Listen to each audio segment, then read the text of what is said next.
There's a new ferry on this run, the Green Bay Transport, captained by one of Newfoundland's most seasoned skippers, Peter Troke of Twillingate. But the Green Bay Transport's a long way from Green Bay. This is Bonavista Bay, and the transport's new job is serving the last of the more than 20 island communities that were once scattered throughout the bay. The only one that wasn't resettled or hooked up to the mainland by a causeway.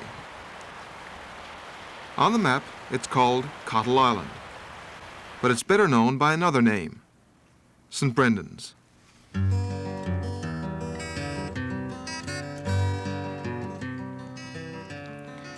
Settled by Irish immigrants in the early 1800s, St. Brendan's was put through its toughest test about 20 years ago, when resettlement swept the bay.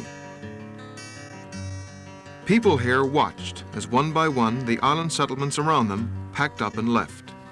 But for some reason, maybe fear of the unknown, or a love for what they had here, or a little of both, the people of St. Brendan's refused to budge.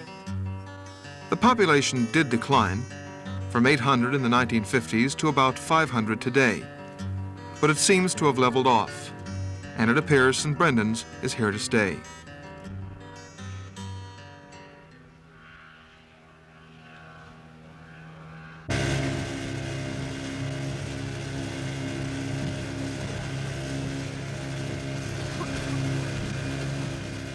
Her roots are in the fishery, and in fishermen like Frank Colbert, whose intimate knowledge of the island's coves and shallows has made him one of St. Brendan's top lobster fishermen. When do you usually start up with the lobsters around here? Well, usually we start around the 1st of May. Well, the season's open 20th of April, eh? And you don't do much at that time, you're just getting ready and you get set a few traps. But the 1st of May usually starts taking all your traps out, eh? And that up until the 15th of July. What's the lobster grounds like around here? Is it good grounds? Well, lobsters, it all depends on the water, eh? If the water is good, you'll get a few lobsters. What do you mean if the water's good? If the water is, you know, not too clear, eh? If the water is too clear, the lobsters don't come in clear water. The water is a bit thick, eh? That's where you get the most of the lobsters. What kind of bottom is there? Is it a good lobster bottom? Well, no, boy. Well, there's a lot of rocky bottom, eh? Not too much sand around here, you know. Sandy bottom is best for lobsters.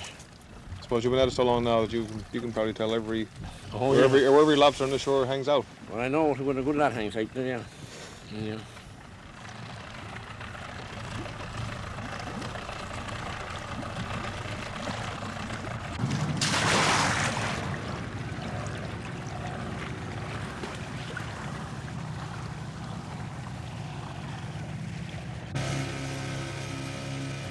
It's a short steam from the lobster grounds around St. Brendan's to Gooseberry Island, where Frank has his salmon nets. But while the lobsters have been good this year, salmon has been poor. Like a lot of fishermen, Frank blames the new salmon regulations, which pushed back the opening of the season by 3 weeks.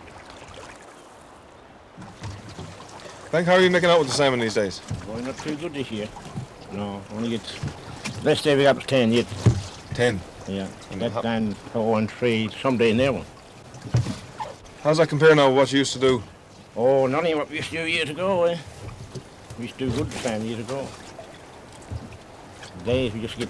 One day we got 57. That's back now 8 or 10 years ago. 10 years ago, that's what it is. We had icy summer, eh? Summer 74. Where do you think all the salmon are gone? I don't know, boy. Where they gone to. Gone in the river, I suppose. Late when we get nets out. Yeah, what'd you think of the fact you couldn't put your nets in the water until June? No, boy. A big effect on the fishermen, you know. Because if it hadn't been the 1st of June, it wouldn't be so bad. But we last a week in June. When do you usually do your best? When's the best run of salmon around here? Around first week in June, eh? Around 1st of June. The cable starts to come. That's usually do best. That up to about the 10th. Then it starts to get slow again. Well, it just went over now anyway. But once it comes to 15th here, 15th of July, it just went over. You might get 1 or 2 a day then.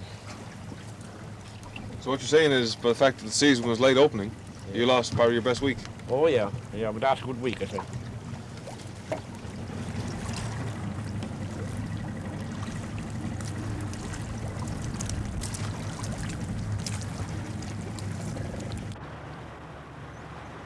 Small fishing boats chugging along the shore are a common sight these days in St. Brendan's.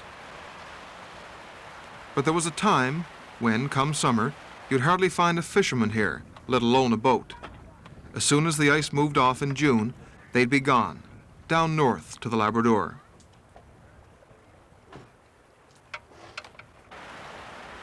St. Brendan's was one of the main ports for the Labrador schooner fleet. At one time, more than 30 of them called the island home. Today, 1 or 2 beached hulls are the only visible reminders of St. Brendan's link with Labrador. Vern Bridgman went to Labrador on his father's schooner, and he saw that fishery decline. So what were you fishing up there in Labrador? Was it cod traps, salmon? Cod traps, salmon, mostly cod traps, and the last of it we did go salmon fishing when the cod fishery became not too good and prices got low. But you couldn't make it go over on salmon alone, you know, you had to give up. The cod fishery got the way it wasn't worth catching. So what happened then? Now all the schooners came back here today. What did they find to do? Tried to find everything to do, you know, most things they done then, they wouldn't roads around all the places, you know, we done a lot of trading with general cargo, fish, well, the inshore fishery still was in very good shape. You get a bit of work bringing in fish in the fall of the year, dry fish, shore fish, time from around the nearby areas, you know. But not all the schooners could find work doing that, I guess. No, everybody done whatever they could do. Most of them were pulled ashore, you know. All they wanted were pulled ashore. And then what happened when resettlement came along? Was it much pressure on here to get people out? Oh, I would say quite a bit of pressure. You know, there was a lot of people went out, you know, and there was times that you didn't know whether you should paint your house or not. You didn't know the day that you were going to have to move out. But I don't know why we stayed. Most other islands around us didn't, but we did. But people must be pretty close here now if you stuck it out through that. Oh yeah, I would say we're here now, a lot of us. Till we go in the cemetery, so then we'll have to stay here. Yeah, we lived through that, you know, it seems like that's passed over anyway. Well, I would say that we're here now for a while. Anyway, it's going up again now, the fishery is fairly good. And, you know, and younger people are settling down again here, where before they wasn't. So I would say we're all right now for a while.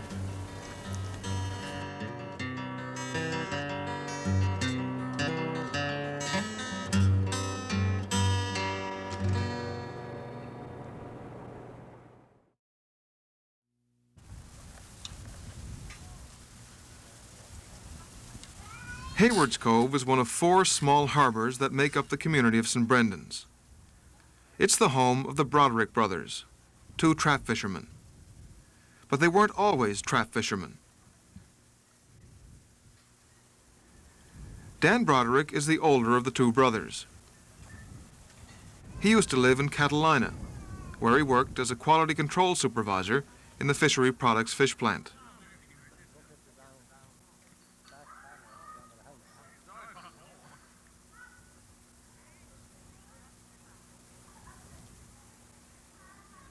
Bill Broderick left St. Brendan's to teach on the west coast and on the northern peninsula. But something kept luring him back to St. Brendan's and the fishing boat. We had, you know, sort of grown up in the fishing boats. When we were very young, we were out there with Dad. And both of us gone up to Labrador. Again, I was only 14 first time I went up there. In the summertime while I was still in high school.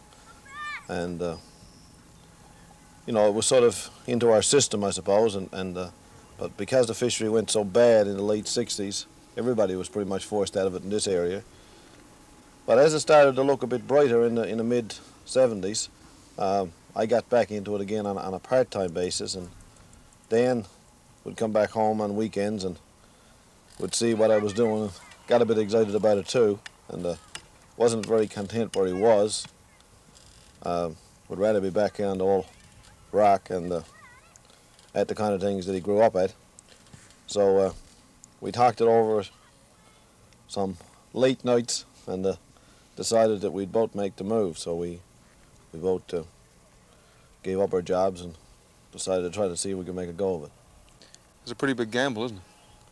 Yes, it's a big gamble, and it really remains to be seen yet whether we can really make a go of it. But we like what we're doing. If we could make a decent living at it, we'll stick by it now.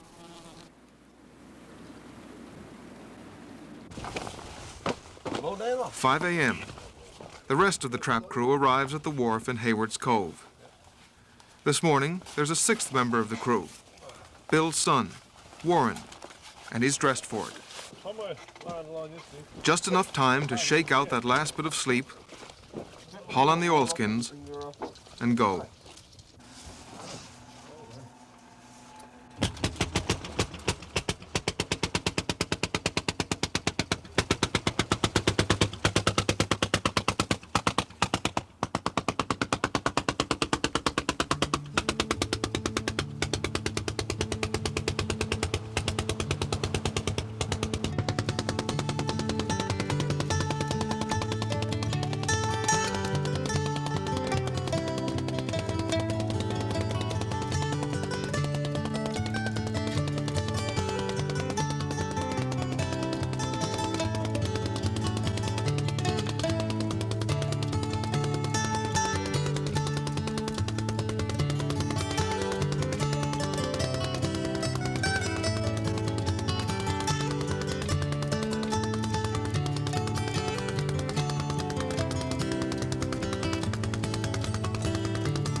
The first trap is in Pitt Sound, back of the island, and it's going to be a tiresome haul. Small fish are meshed all over the place, and every one of them has to be picked out before the trap is put back in the water. A lot of work for fish you can't even sell. It's a common problem when you're into July and the season is almost over. When the fish start getting this small now, is that a sign that it's going to be over pretty soon? Usually that's been the goal of it. But then again, you can still come out some morning and have a talk of fish. When fish start to move out of the reaches, it usually works that way. Some days you get into Colorado high, you get that small, scruffy stuff, and then perhaps a couple of days' time you could come out and get another bit of fish. But usually it's a sign that it's just about over. Is this usually a pretty good trap for you? Well, usually it is in the spring of the year, but it's not usually that good in the summertime, But if fish come in the reaches, go in with the cape, and you should trap a bit of fish here. We have trapped fish here in the summertime, but this year we haven't. This trap hasn't been very good. This has been our worst one.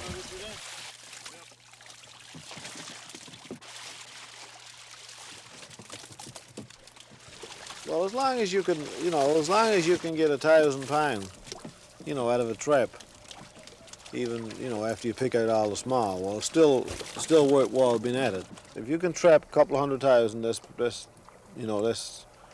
pretty well the goal of it. And up to now, we probably have about 180,000 now.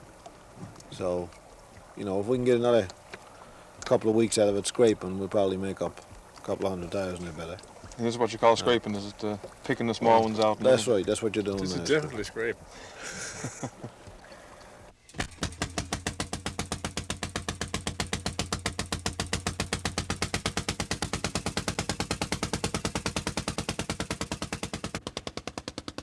The next trap is an outside one, on the far side of Gooseberry Island.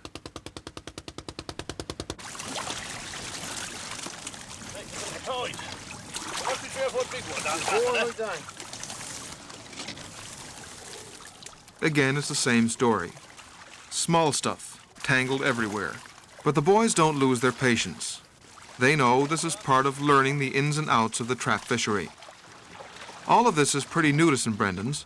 As a matter of fact, the Brodericks were among the first on the island to give cod traps a try. The inshore trap fishery is relatively recent. Up until well, really 3 or 4 years ago, there was hardly anybody using traps here. But this last couple of years, I think we have 9 crews now, 9 trap crews, and we have another, well, probably 7 or 8, small, just 2-man crews that are still gill netting, But up until a few years ago, everybody was just gill netting, a couple of people in a boat, right?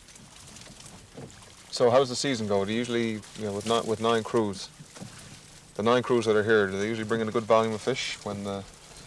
Well, some of them are only just got into it just this year, and but so far this season, everybody has done fair, I suppose. It hasn't been a good year for everybody. But it's been fair, I suppose, up till now.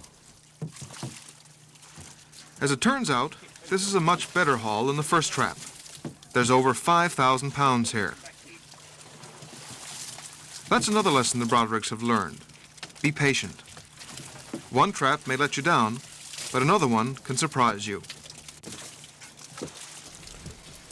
Sometimes it happens that way, that 2 traps can be fairly close together, and one fellow will pick up a good haul of fish, and the other fellow mightn't have very much, and then probably the next day could reverse, and the other fellow get it. And sometimes there are places that usually pick up a bit of fish, and then you can set traps fairly close to that, and you don't seem to get a hold to it. But you're also saying that it's no good to go chasing it. No, it's you try to stick it out where you are, because you could haul a trap today and have 1,000 pounds, and tomorrow you could have 10,000 in it, and sometimes you have to have patience with it. And if you keep on, if you keep moving the traps, you're probably always behind it. You're looking for what the other fellow got yesterday.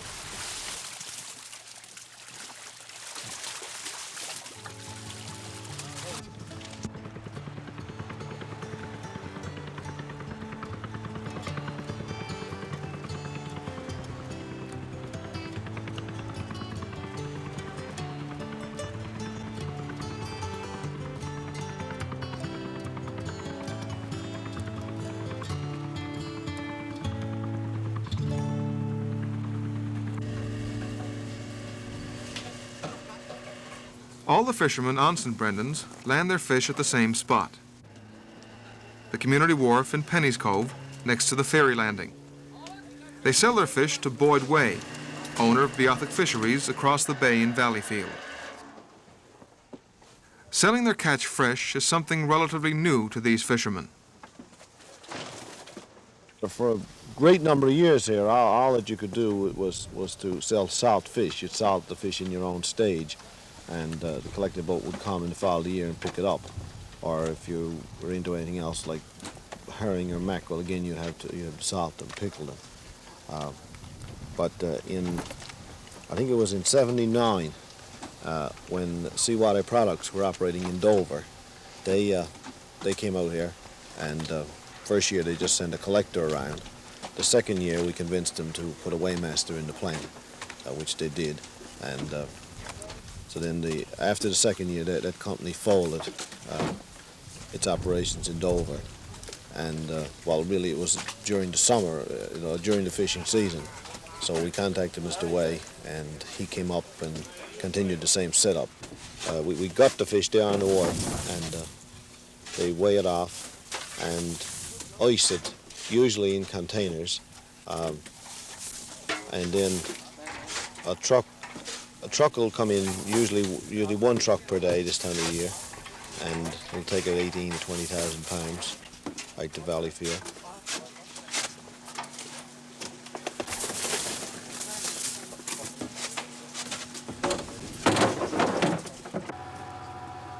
There's two collector boats on the run here in the bay, stopping at Bragg's Island, Fair Island, Silver Island, and here.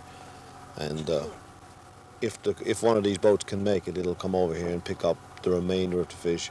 Or if the boat can't make it, or if there's still fish left over after the boat's gone, they will hire me in to split the fish and salt it up there at the unit.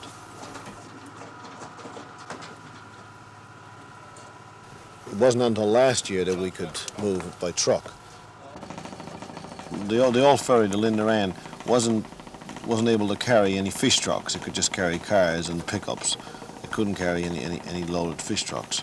So now with the larger ferry, we can move the fish trucks, with 20,000 pound on them. And this year we have increased number of trips during the summer. It's 5 trips per day. So we could move 3 or 4 fish trucks in a day if the fish was there.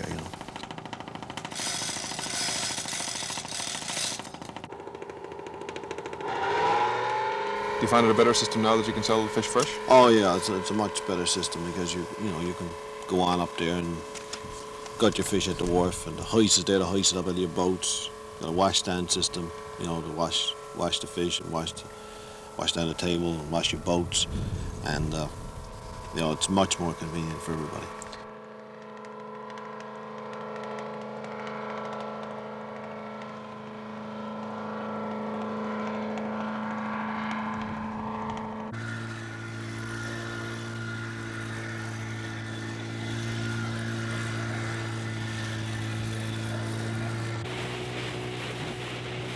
Back home in Hayward's Cove, with supper out of the way, it's back out on the water again. Warren has a few lobster pots set around the cove, and he's convinced Dan and Bill to let him check them out. It seems it's in his system too, the eagerness to be back in the boat, to be a fisherman like his father and his grandfather. I would like to see him, go to school and get a good education, and then afterwards, well, the choice will be his then. If he wants, to make the choice and come back, I won't encourage him. I won't discourage him if he wants to go into it. But if he get his education, then he'll have a choice. And if he can't make a go of it, he can always do something else. When you were growing up in the boat, going out with your father, was he encouraging you to stay fishing? Oh, very much the opposite. Every day, 10 times a day, we heard, "Boy, if there's anything else for you to do, get out of this." He wasn't to get off the oil part of it, but to get out of the fishery. He thought that, we should go on and get an education and try to get something better to do. He was into it because of necessity. He had to stay in it. He went at it very young, and, in order to make a living, he had to stay at it. He didn't have any education. But he gave us the opportunity to go on to university, which most of us did, and but after all was said and done, we still felt we were better off back in the fishing boats.